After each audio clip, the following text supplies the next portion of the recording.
All right, I'm excited to tell you this story. Okay, this is the KFC Recipe Secret.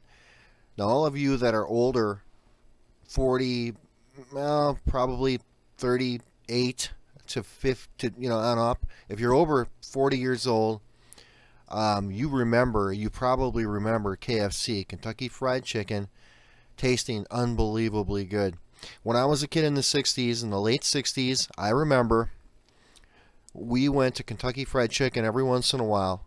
Not very often. I grew up in Bloomington, and there was a KFC on Lyndale Avenue, I believe, in the 60s. We didn't go very often, but once in a while, we'd get a couple of buckets of chicken, bring them home, and the mashed potatoes and gravy, and the coleslaw. That was the main thing, and of course the biscuits. If everybody remembers that. Now listen, if you grew up in the 60s, or you're older and you remember the 60s, and maybe even into the very early 70s, the Kentucky Fried Chicken was unbelievable. It was an original recipe, and the coleslaw and the chicken and the gravy was really spicy. It was just so good. Well, later on, they changed the recipe. I don't care if they say they didn't, they did. I lived it. And anybody out there, go ahead and comment below if you agree with me or you disagree. I don't care. But I'm telling you, I remember. And it was super spicy. It was so good. I loved, even the coleslaw was spicy. They put something in there. They took all that stuff out. But anyway, here's the story. The story is, I'm going to read it to you. KFC recipe revealed. A family scrapbook with 11 herbs and spices surfaces after decades. Could Colonel Sanders' secret recipe, a blend of 11 herbs and spices, be tucked away in an old family photo album? The recipe that was found is from Colonel Harlan Sanders' nephew, Joe Leadington of Kentucky. Maybe it's Leadington, I don't know. So many stories have been told about Colonel Sanders and his Kentucky Fried Chicken, it's impossible to know where the truth ends and the fiction begins. This is one of those stories, a mix of memory, mystery, and a pinch of what if. It involves one of the best kept culinary secrets of all time, and the man who's arguably the original celebrity chef, which is, of course, Colonel Sanders. I'll read on. These days, the late Colonel has been resurrected on TV commercials as a caricature played by the likes of George Hamilton and Jim Gaffington. But as many of us remember, the real Colonel was a bespectacled, white-haired guy named Harlan David Sanders, who spawned a fast food empire for decades. The Colonel was synonymous with snow-colored suits, black string ties, and finger-licking good chicken. Attempts to unearth the Colonel's original recipe or replicate it have been made too many times to count. For KFC Corporation, keeping the elusive mix of 11 herbs and spices under wraps has been paramount. I gotta stop there. You know what? Who cares? Who cares what their recipe is now? It's nothing. It's the recipe they have now is nowhere near as good as it used to be. I'm telling you, people. I'm sorry. All the people who are younger, you've never got to have the original recipe. I'm really sorry because you're missing out. But this story will give you the original recipe. We've got it. I've got it right here, and I'm going to tell you what the original recipe was so you can mix it up and make your own chicken. I'm excited. I'm going to try it. We're going to get all these herbs and spices on this list. We're going to get them, and we're going to make chicken. It's going to be awesome. Hopefully it'll taste just like I remember it in the 60s. If it does, I'm going to make another video, and I'm going to tell everybody about it. All right, back to the story. Not to mention a great marketing tool in 2008, the Louisville, Kentucky-based company used a Brinks armored truck and briefcase marked top secret when it made a big show of beefing up the security at the vault containing the Colonel's handwritten recipe. Other protective measures include using 2 different suppliers to prepare the 11 herbs and spices so that no single entity can crack the code. Feeding into the mystique, the recently revamped KFC website, ColonelSanders.com, features a Colonel Sanders character saying he's finally ready to tell the world what's in the recipe. Just as he's about to spill the beans, the sound malfunctions and out of order sign pops up on the screen. Funny. The recipe is without question a secret as juicy as, well, fried fowl, whatever that is, and has been for the better part of a century. So imagine my surprise when 11 Herbs and Spices was plucked from a Sanders family scrapbook and placed into my hands. Crazy, right? This is the guy writing the story, which is, I think it's some newspaper, whatever. Our story begins with a small town of Corbin, Kentucky, where the colonel first served his chicken more than 75 years ago to hungry motorists at the service station he ran. I'm here to visit the Harlan Sanders Cafe and Museum, so he must have went there, a shrine of sorts to the fried chicken magnate. His namesake restaurant has been restored to its mid-20th century appearance, but with a modern KFC store as an appendage. This guy's assignment was to research the restaurant, museum, and fried chicken in Corbin for a Fork in the Road feature in the Chicago Tribune's travel section. Okay, so this is from the Chicago Tribune, so I'll give them a little credit for this, but I'm reading it. Okay, with the help of local tourism office, I arranged to meet a man named Joe Leadington. The 67-year-old retired teacher has spent his entire life in Appalachia. He still lives in the house which he grew up in, just north of the city limits of Corbin, a town of about 7,300. He agrees to meet me and share a few yarns about the colonel. You see, the guy called H.D. and Old Man Sanders was his uncle. Leadington says he used to do chores in the modest cafe as a young boy, making a quarter a day, that's 25 cents a day, to sweep and clean up. I entered the panel restaurant and find Leadington leafing through a photo album.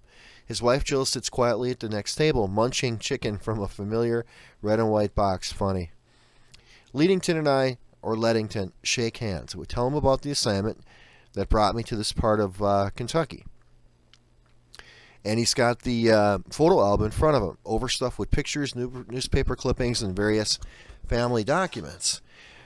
This, he says, Leadington says, this was Aunt Clara's album, he says, referring to his father's sister, Claudia Leadington, who became Harlan Sanders' second wife when they wed in the late 40s.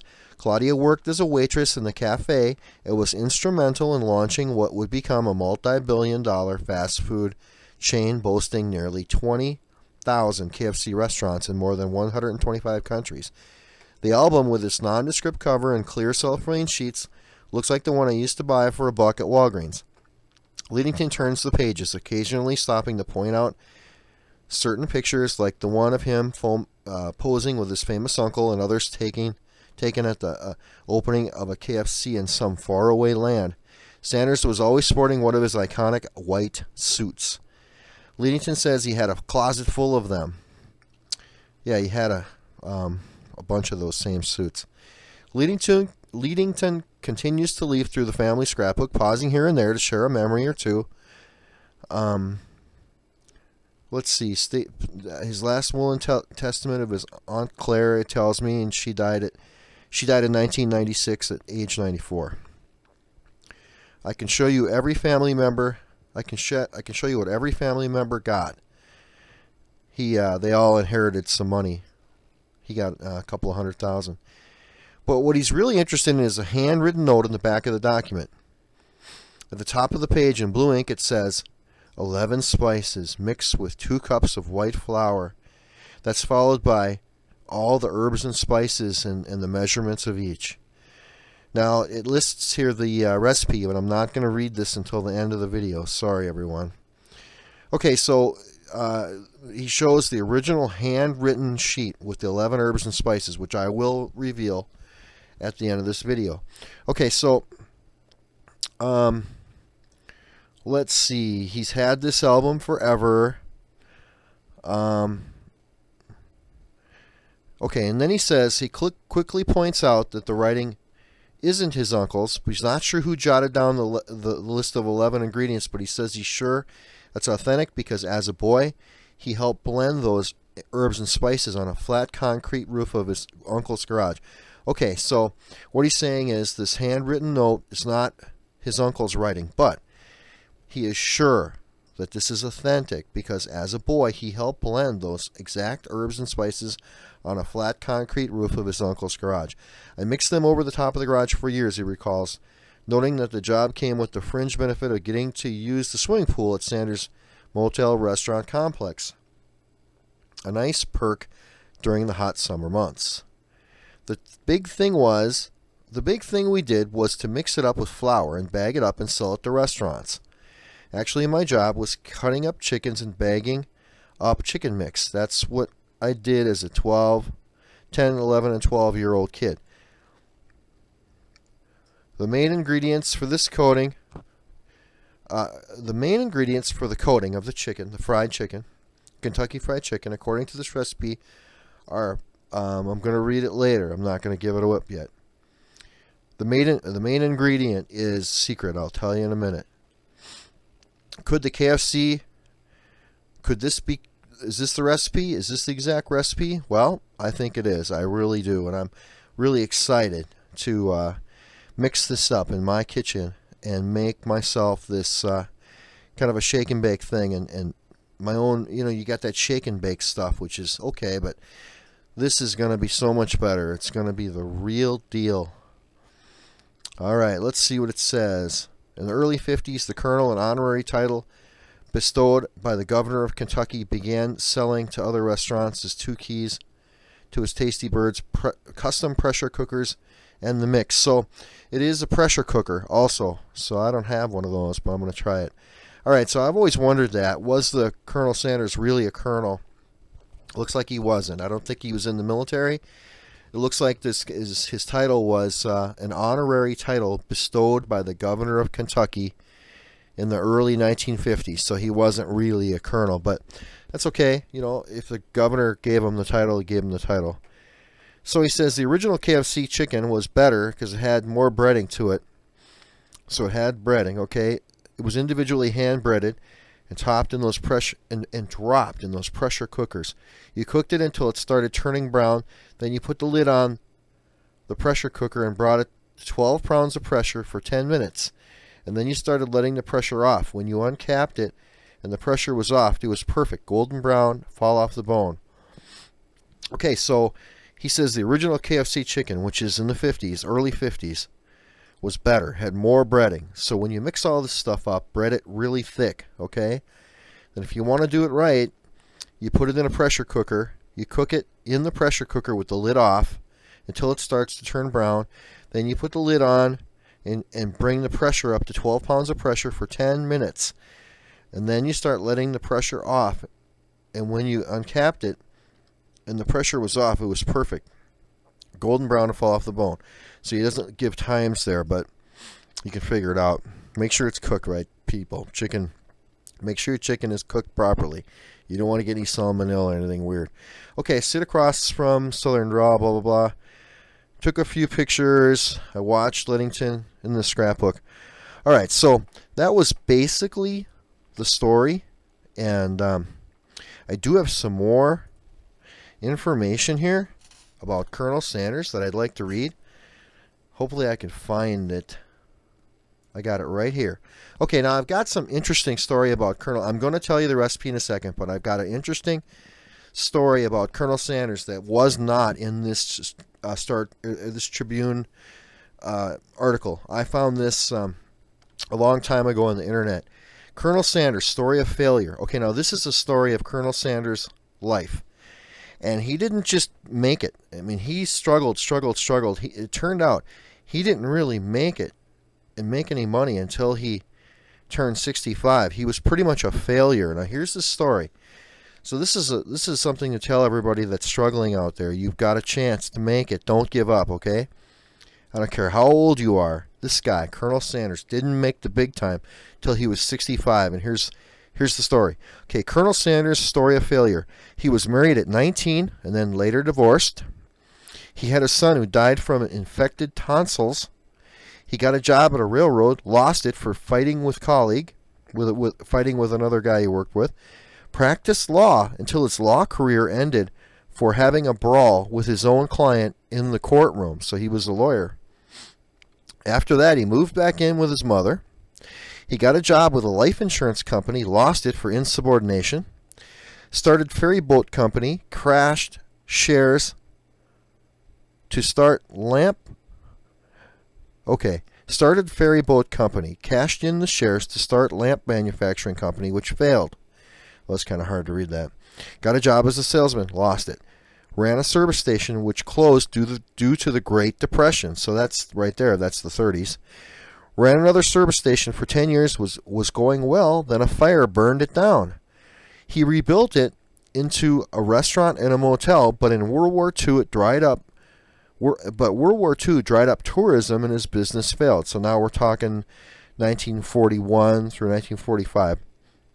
Worked as an assistant cafeteria manager for 10 years. That brings it to 50-something.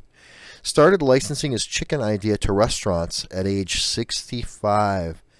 So he had a chicken idea with his original 11 herbs and spices, and he started mixing it up and selling that to restaurants at age 65. I think what he did is it was a secret. He mixed it up, and then he just sold the breading to the restaurants originally. He drove from restaurant to restaurant, sleeping in his car to cook chicken and negotiate franchise rights. And once he got going, he grew it to over 600 franchises known as Kentucky Fried Chicken. Wow. And that was the 50s. So he finally made it. Moral of the story, success is coming. Never give up. All right, so we've come to the conclusion here. I'm going to read the 11 herbs and spices. Plus, at the end of this video, there'll be a picture of it, okay? So you can see a picture of the original note, handwritten note with the recipe. Okay, the spice recipe as written. 11 spices mixed with 2 cups of white flour. Now I'm assuming this is enough to make one chicken. So if you got a whole chicken, right, and you want to make yourself a whole chicken, this is what you do. You take 2 cups of white flour and you mix these 11 spices. Number 1, 2/3 teaspoon of salt. Number 2, half teaspoon of thyme. Number 3, half teaspoon of basil. Number 4, 1/3 teaspoon of oregano. Spelling incorrect, so it's oregano. Number 5, 1 teaspoon of celery salt. Number 6, 1 teaspoon of black pepper. Number 7, 1 teaspoon of dried mustard. Number 8, 4 teaspoons of paprika. Number 9, 2 teaspoons of garlic salt. And number 10, 1 teaspoon ground ginger. Number 11. Now I want a drum roll here because this is, according to the story, according to according to his nephew, okay, who was in the family business, this is the secret ingredient right here. This is the one that it's really actually hard to get.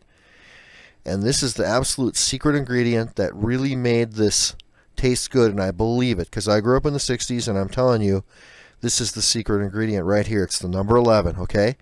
Now, this is what made it spicy and taste really good. I know it, and I know right now this is the ingredient they don't put in it anymore. If you go to a KC right now, maybe they still put this in. Maybe, but they don't put as much in, or they don't put it in at all. But if you mix this up and you put this ingredient in, I'm telling you, it's going to taste really good. And put it in your gravy too, and put it in your, I say take all these ingredients and put them in your gravy, and also put them in your coleslaw mix. I'm telling you, this is what's going to taste good. Okay, this is number 11. Sorry I took so long. 3 teaspoons of white pepper. That's the secret ingredient. White pepper. Where do you get that?